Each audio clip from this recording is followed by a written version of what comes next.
Peter Pan by J.M. Barrie. Chapter 12. The Children Are Carried Off.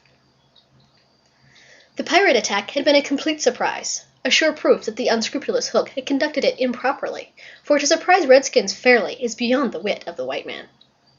By all the unwritten laws of savage warfare, it is always the redskin who attacks, and with the wiliness of his race, he does it just before the dawn, at which time he knows the courage of the whites to be at its lowest ebb. The white men have in the meantime made a rude stockade on the summit of yonder undulating ground, at the foot of which a stream runs, for it is destruction to be too far from water. There they await the onslaught, the inexperienced ones clutching their revolvers and treading on twigs, but the old hands sleeping tranquilly until just before the dawn. Through the long black night, the savage scouts wriggle, snake-like, among the grass, without stirring a blade. The brushwood closes behind them as silently as sand into which a mole has dived. Not a sound is to be heard, save when they give vent to a wonderful imitation of the lonely call of the coyote. The cry is answered by other braves, and some of them do it even better than the coyotes, who are not very good at it. So the chill hours wear on, and the long suspense is horribly trying to the pale-face who has to live through it for the first time. But to the trained hand, those ghastly calls, and still ghastlier silences, are but an intimation of how the night is marching. That this was the usual procedure was so well known to Hook that in disregarding it he cannot be excused on the plea of ignorance. The pickaninnies, on their part, trusted implicitly to his honor, and their whole election of the night stands out in marked contrast to his. They left nothing undone that was consistent with the reputation of their tribe. With that alertness of the senses, which is at once the marvel and despair of civilized peoples, they knew that the pirates were on the island, from the moment one of them trod on a dry stick, and in an incredibly short space of time the coyote cries began. Every foot of ground between the spot where Hook had landed his forces and the home under the trees was stealthily examined by braves wearing their moccasins with the heels in front. They found only one hillock with a stream at its base, so that Hook had no choice. Here he must establish himself and wait for just before the dawn. Everything being thus mapped out, with almost diabolical cunning, the main body of the redskins folded their blankets around them, and in the phlegmatic manner that is to them, the pearl of manhood squatted above the children's home, awaiting the cold moment when they should deal pale death. Here, dreaming though wide awake of the exquisite tortures to which they were to put him at break of day, those confiding savages were found by the treacherous Hook. From the accounts afterwards supplied by such of the scouts as escaped the carnage, he does not seem even to have paused at the rising ground, though it is certain that in the grey light he must have seen it. No thought of waiting to be attacked appears from first to last to have visited his subtle mind. He would not even hold off till the night was nearly spent. On he pounded, with no policy but to fall to. What could the bewildered scouts do? Masters as they were of every warlike artifice save this one, but trot helplessly after him, exposing themselves fatally to view, while they gave pathetic utterance to the coyote cry. Around the brave Tiger Lily were a dozen of her stoutest warriors, and they suddenly saw the perfidious pirates bearing down upon them. Fell from their eyes, then, the film through which they had looked at victory. No more would they torture at the stake. For them the happy hunting grounds was now. They knew it, but as their father's sons they acquitted themselves. Even then they had time to gather in a phalanx that would have been far hard to break had they risen quickly, but this they were forbidden to do by the traditions of their race. It is written that the noble savage must never express surprise in the presence of the white. Thus, terrible as the sudden appearance of the pirates must have been to them, they remained stationary for a moment, not a muscle moving, as if the foe had come by invitation. Then, indeed, the tradition gallantly upheld, they seized their weapons, and the air was torn with the war-cry. But it was now too late.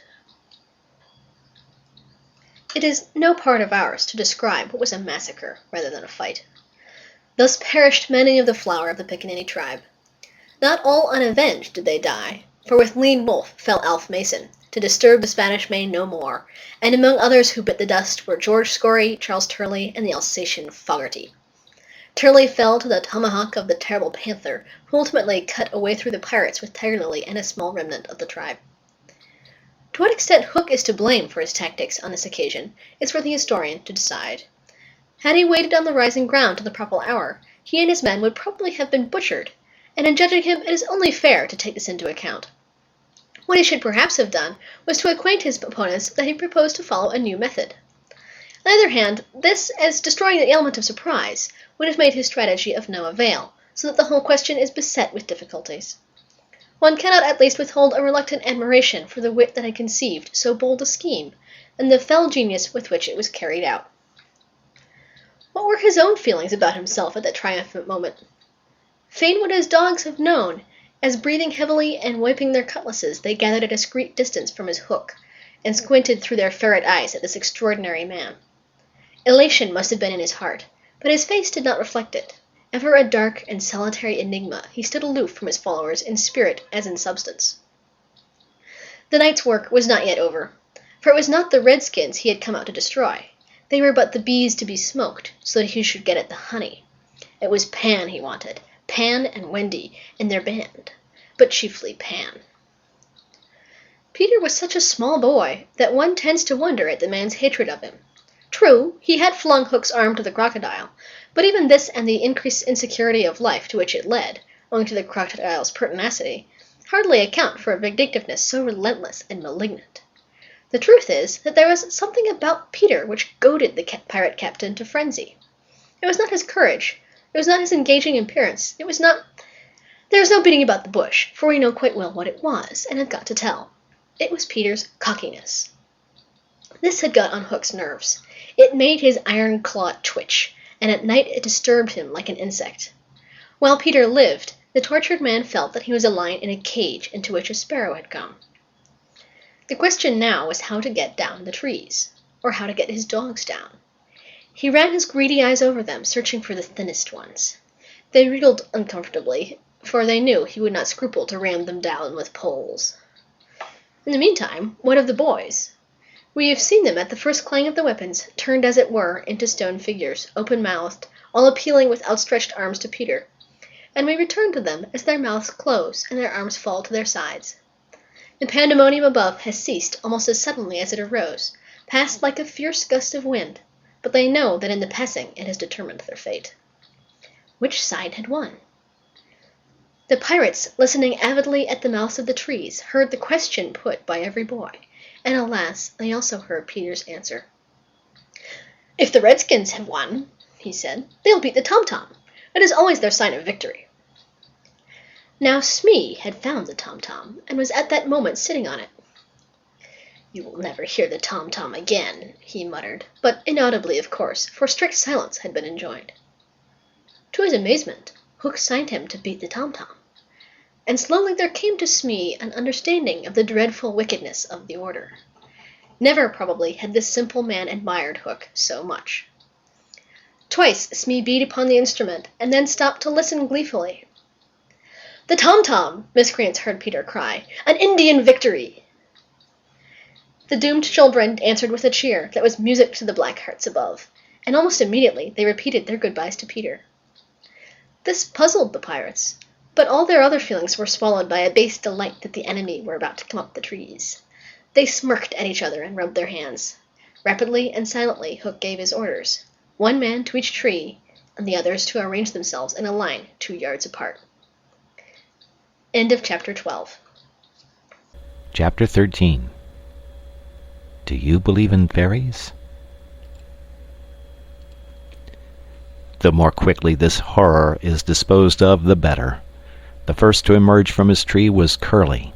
He rose out of it into the arms of Secco, who flung him to Smee, who flung him to Starkey, who flung him to Bill Jukes, who flung him to Noodler, and so he was tossed from one to another till he fell at the feet of the black pirate.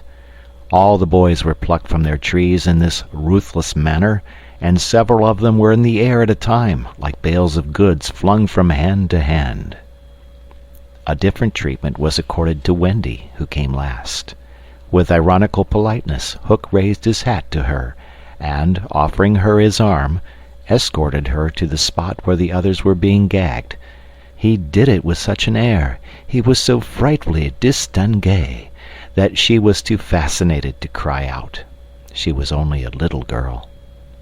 Perhaps it is telltale to divulge that for a moment Hook entranced her, and we tell on her only because her slip led to strange results.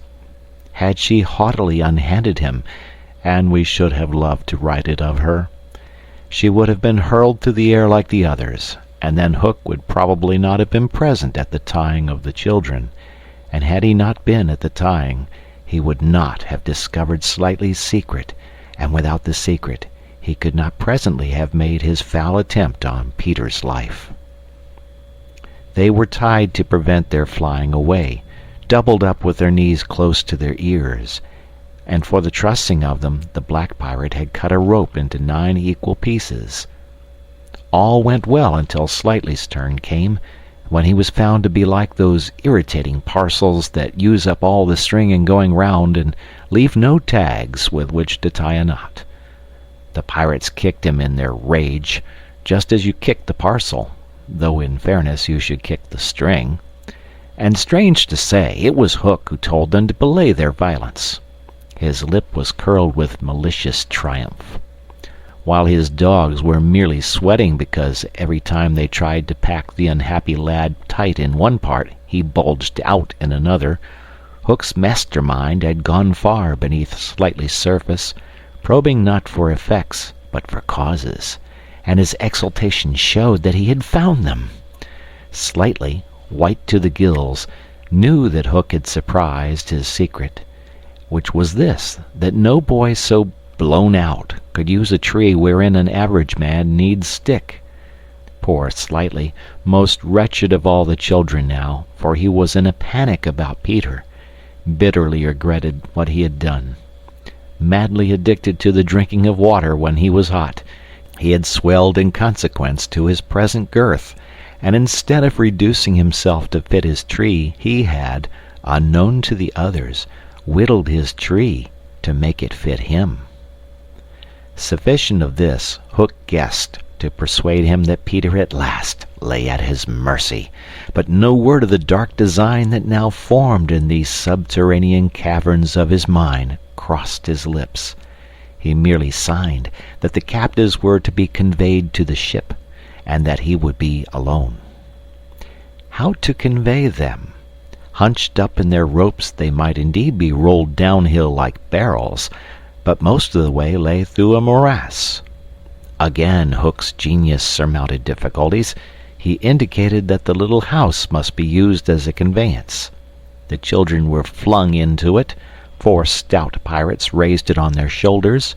The others fell in behind, and, singing the hateful pirate chorus, the strange procession set off through the wood. I don't know whether any of the children were crying. If so, the singing drowned the sound, but as the little house disappeared in the forest, a brave though tiny jet of smoke issued from its chimney, as if defying Hook. Hook saw it, and it did Peter a bad service. It dried up any trickle of pity for him that may have remained in the pirate's infuriated breast. The first thing he did on finding himself alone in the fast-falling night was to tiptoe to Slightly's tree and make sure that it provided him with a passage. Then for long he remained brooding, his hat of ill omen on the sward, so that any gentle breeze which had arisen might play refreshingly through his hair. Dark as were his thoughts, his blue eyes were as soft as the periwinkle. Intently he listened for any sound from the nether world, but all was as silent below as above. The house under the ground seemed to be but one more empty tenement in the void. Was that boy asleep, or did he stand waiting at the foot of Slightly's tree with his dagger in his hand? There was no way of knowing save by going down. Hook let his cloak slip softly to the ground, and then, biting his lips till a lewd blood stood on them, he stepped into the tree. He was a brave man, but for a moment he had to stop there and wipe his brow, which was dripping like a candle. Then, silently, he let himself go into the unknown. He arrived unmolested at the foot of the shaft, and stood still again, biting at his breath, which had almost left him. As his eyes became accustomed to the dim light, various objects in the home under the trees took shape, but the only one on which his greedy gaze rested, long sought for and found at last, was the great bed. On the bed lay Peter, fast asleep. Unaware of the tragedy being enacted above, Peter had continued, for a little time after the children left, to play gaily on his pipes. No doubt rather a forlorn attempt to prove to himself that he did not care.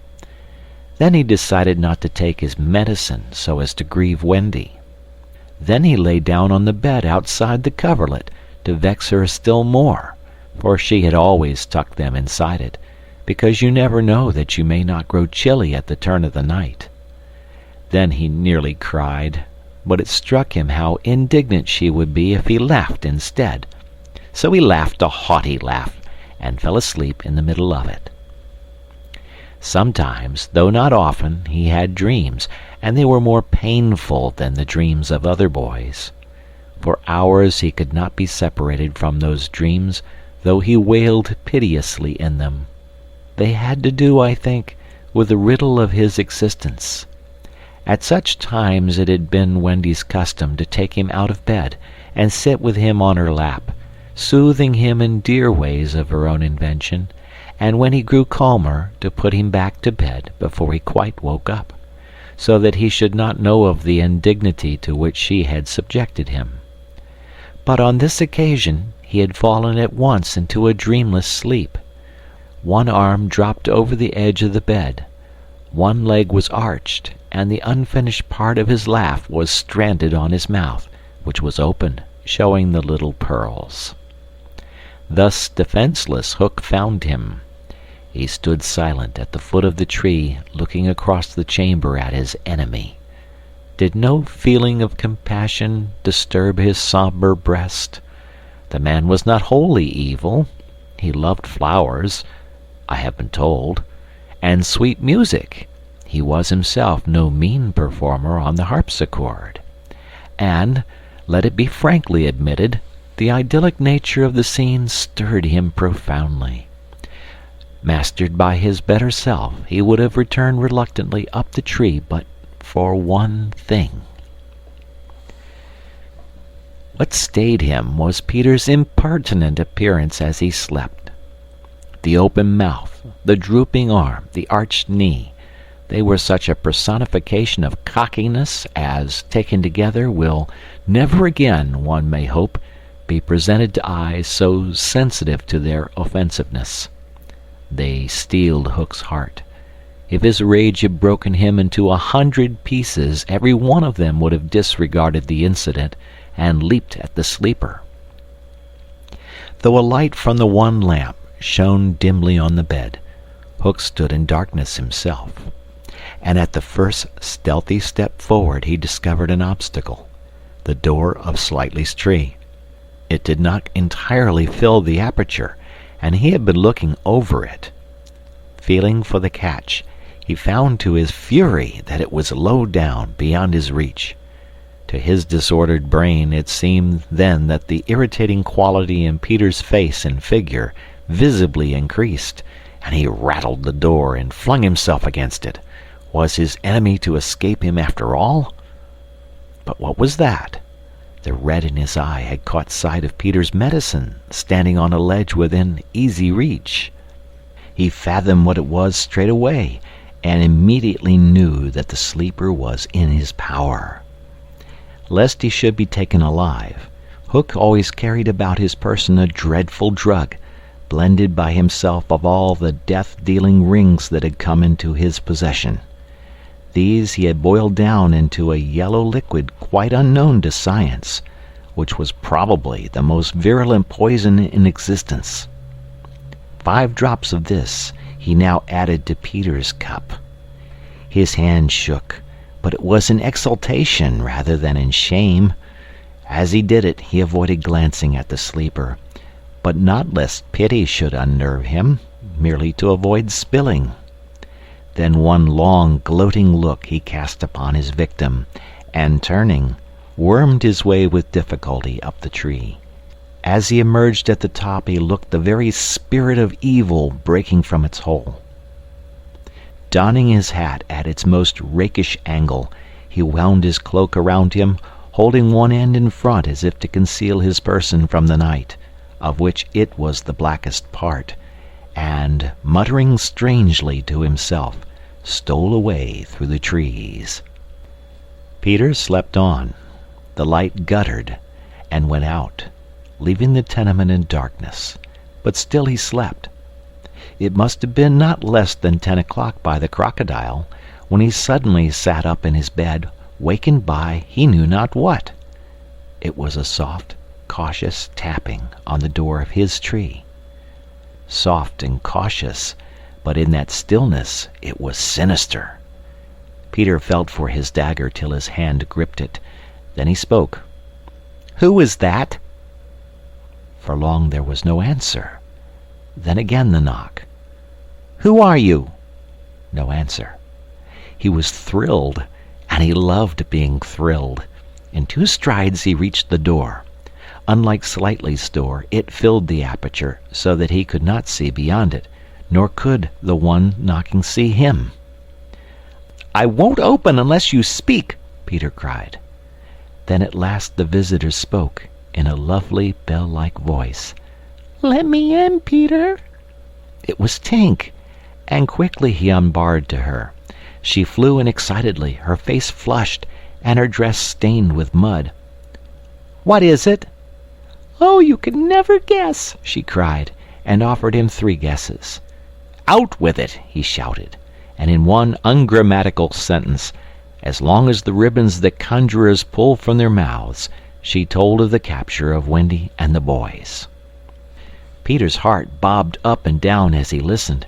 Wendy bound, and on the pirate ship, she who loved everything to be just so. "I'll rescue her!" he cried, leaping at his weapons. As he leaped, he thought of something he could do to please her. He could take his medicine. His hand closed on the fatal draught. "No!" shrieked Tinker Bell, who had heard Hook mutter about his deed as he sped through the forest. "Why not?" "It is poisoned." "Poisoned? Who could have poisoned it?" "Hook." "Don't be silly. How could Hook have got down here?" Alas, Tinker Bell could not explain this, for even she did not know the dark secret of Slightly's tree. Nevertheless, Hook's words had left no room for doubt. The cup was poisoned. "Besides," said Peter, quite believing himself, "I never fell asleep." He raised the cup. No time for words now, time for deeds, and with one of her lightning movements, Tink got between his lips and the draught and drained it to the dregs. "Why, Tink, how dare you drink my medicine?" But she did not answer. Already she was reeling in the air. "What is the matter with you?" cried Peter, suddenly afraid. "It was poisoned, Peter," she told him softly, "and now I am going to be dead." "Oh, Tink, did you drink it to save me?" "Yes." "But why, Tink?" Her wings would scarcely carry her now, but in reply she alighted on his shoulder and gave his nose a loving bite. She whispered in his ear, "You silly ass," and then, tottering to her chamber, lay down on the bed. His head almost filled the 4th wall of her little room as he knelt near her in distress. Every moment her light was growing fainter, and he knew that if it went out, she would be no more. She liked his tears so much that she put out her beautiful finger and let them run over it. Her voice was so low that at first he could not make out what she said. Then he made it out. She was saying that she thought she could get well again if children believed in fairies. Peter flung out his arms. There were no children there, and it was night time, but he addressed all who might be dreaming of the Neverland, and who were therefore nearer to him than you think, boys and girls in their nighties, and naked papooses in their baskets hung from trees. "Do you believe?" he cried. Tink sat up in bed almost briskly to listen to her fate. She fancied she heard answers in the affirmative, and then again she wasn't sure. "What do you think?" she asked Peter. "If you believe," he shouted to them, "clap your hands. Don't let Tink die." Many clapped. Some didn't. A few beasts hissed. The clapping stopped suddenly, as if countless mothers had rushed to their nurseries to see what on earth was happening. But already Tink was saved. First her voice grew strong, then she popped out of bed, then she was flashing through the room, more merry and impudent than ever. She never thought of thanking those who believe, but she would have liked to get at the ones who had hissed. "And now to rescue Wendy!" The moon was riding in a cloudy heaven when Peter rose from his tree, begirt with weapons and wearing little else, to set out upon his perilous quest. It was not such a night as he would have chosen. He had hoped to fly, keeping not far from the ground so that nothing unwonted should escape his eyes, but in that fitful light to have flown low would have meant trailing his shadow through the trees, thus disturbing birds and acquainting a watchful foe that he was astir.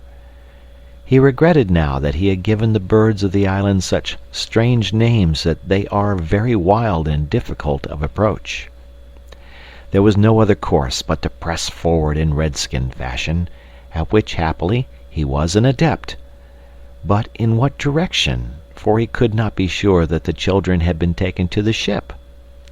A light fall of snow had obliterated all footmarks, and a deathly silence pervaded the island, as if for a space nature stood still in horror of the recent carnage.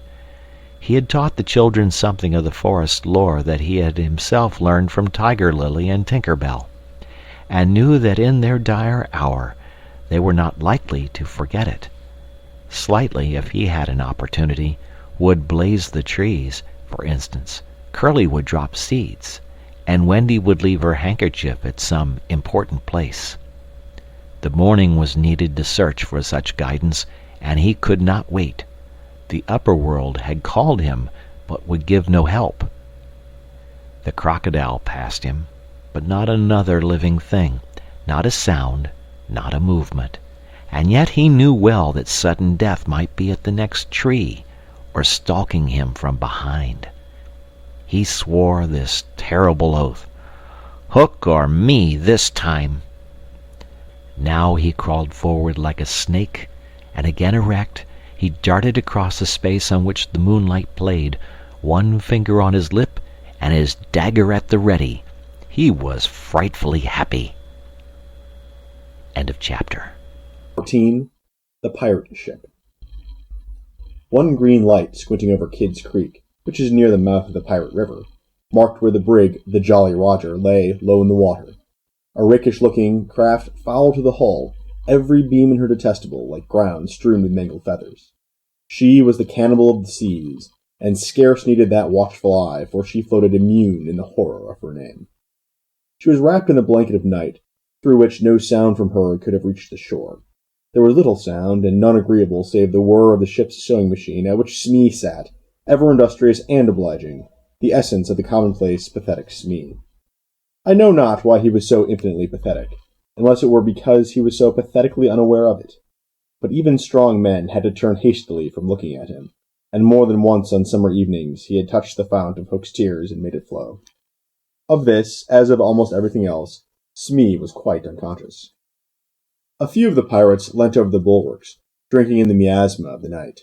Others sprawled by barrels over games of dice and cards, and the exhausted four who had carried the little house lay prone on the deck, where even in their sleep they rolled skilfully to this side or that out of Hook's reach, lest he should claw them mechanically in passing. Hook trod the deck in thought. O man unfathomable! It was his hour of triumph. Peter had been removed forever from his path, and all the other boys were in the brig, about to walk the plank.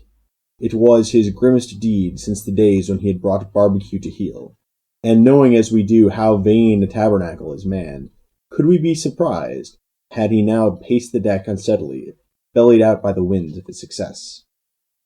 But there was no elation in his gait, which kept pace with the action of his sombre mind. Hook was profoundly dejected. He was often thus when communing with himself on board ship in the quietude of the night. It was because he was so terribly alone. This inscrutable man never felt more alone than when surrounded by his dogs. They were socially inferior to him. Hook was not his true name. To reveal who he really was would even at this date set the country in a blaze, but as those who read between the lines must already have guessed, he had been at a famous public school, and its traditions still clung to him like garments, with which indeed they are largely concerned. Thus it was offensive to him even now to board a ship in the same dress in which he grappled her, and he still adhered to his walk to the school's distinguished slouch. but above all he retained the passion for good form. Good form. However much he may have degenerated, he still knew that this is all that really matters. From far within him he heard a creaking as of rusty portals, and through them came a stern tap, tap, tap, like hammering in the night when one cannot sleep. "Have you been good form today?" was their eternal question. "Fame, fame! That glittering bauble, it is mine!" he cried. "Is it quite good form to be distinguished at anything?" the tap-tap from his school replied. "I am the only man whom Barbecue feared," he urged, "and Flint feared Barbecue." "Barbecue, Flint, what house?" came the cutting retort.